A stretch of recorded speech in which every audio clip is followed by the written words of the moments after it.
एक दफ़ा का ज़िक्र है, एक किताब किसी मछुआरे को मिली जिसमें बहुत सालों पहले का वाक़या था। उस मछुआरे ने वो किताब पढ़कर फेंक दी, पर वो कहानी सच है। समंदर में एक राजघराना था, जिसमें जलपरियाँ थीं। वो बहुत हँसी-खुशी ज़िंदगी गुज़ार रही थीं, इंसानों से बहुत दूर। वहाँ की रानी जलपरी, जिसका नाम सैफरीना था, एक रोज़ एक जलपरी सबसे छुपकर किनारे पर चली गई। वहाँ एक मछुआरे ने उसे देख लिया और उसे पकड़ने के लिए अपने दूसरे मछुआरे भाइयों को बुलवाया। मछुआरे ने जलपरी को पकड़कर कैद कर लिया। जलपरी के गायब होने की खबर रानी तक जा पहुंची और रानी ने जलपरी को ढूंढने का फैसला किया। रानी अपनी आधी जलपरियों के साथ समंदर के किनारे पर आई और वहाँ मछुआरे भी जलपरियों का इंतजार कर रहे थे। उन्होंने जब जलपरियों को देखा तो अपने मछुआरे भाइयों को बुलवा लिया। उन मछुआरों में से एक का बेटा था जिसका नाम एहतिशाम था। एहतिशाम अपने बाप को और बाकी लोगों को जलपरियों को पकड़ने से रोक रहा था, लेकिन किसी ने उसकी ना सुनी। जब जलपरियों को देखा तो मछुआरों ने हमला कर दिया और सबको पकड़ने लगे। ये देखकर एहतिशाम ने रानी की तरफ देखा और रानी बहुत परेशान नजर आई।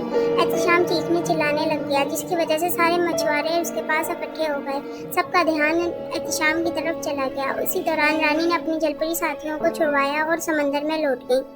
रानी बहुत परेशान रहने लगी क्योंकि इंसानों ने उन्हें देख लिया था। रानी ने फैसला किया कि वो ये समंदर छोड़कर इंसानों की नज़रों से बहुत दूर चली जाएंगी। रानी ने सारी जलपरियों को एक जगह इकट्ठा किया और अपना फैसला सुनाया। अचानक वहाँ वही जलपरी आई जिसे मछुआरे ने पकड़ लिया था। सब उससे सवाल करने लगे। तभी रानी ने उससे पूछा कि वो किस तरह आज़ाद हुई। उसने बताया कि एहतिशाम ने उसे आज़ाद करवाया। रानी ने उसे कहा कि यही उसकी कोई चाल होगी, वो मछुआरों के साथ मिला हुआ होगा।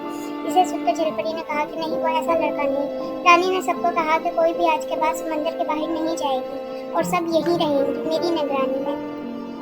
और अगले ही रोज जश्न रखा गया, जिसमें दूसरे समंदरों की भी जलपरियां और वहां की रानियां आईं। जश्न बहुत शानदार था कि देर में एक बदबू ने पूरे समंदर को घेर लिया। इंसान ने जलपरियों को बेहोश करने की दवाई समंदर में डाल दी। उसी दवाई की वजह से बहुत सी जलपरियां मरने लगी और कुछ बेहोश हो गई। रानी ने सबको बचाना चाहा, पर इस दवाई से रानी भी न बच सकी और बेहोश हो गई। तभी एहतिशाम समंदर में उतरा और रानी को उठाकर बहुत दूर ले गया।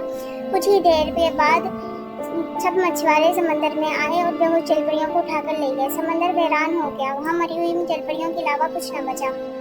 इंसान समझ गए कि अब इस दुनिया में जलपरियां नहीं, लेकिन दूर किसी समंदर में एक खुफिया दरवाजे के बाद जलपरी का एक घराना बसा हुआ है, जहाँ रानी सफरीना राजकुमार एहतिशाम के साथ हुकूमत कर रही हैं और हंसी खुशी जिंदगी गुजार रही हैं। रानी सफरीना के पास एक लौकिक था जिसमें एक दवाई थी। अगर वो दवाई इंसान पीता तो जलपरी की किस्म का हो जाता, और अगर जलपरी पीती तो इंसान बन जाती। समंदर के नीचे एक खुफिया समंदर जहाँ एक दरवाजा है और वहाँ रानी सफरीना हुकूमत कर रही हैं।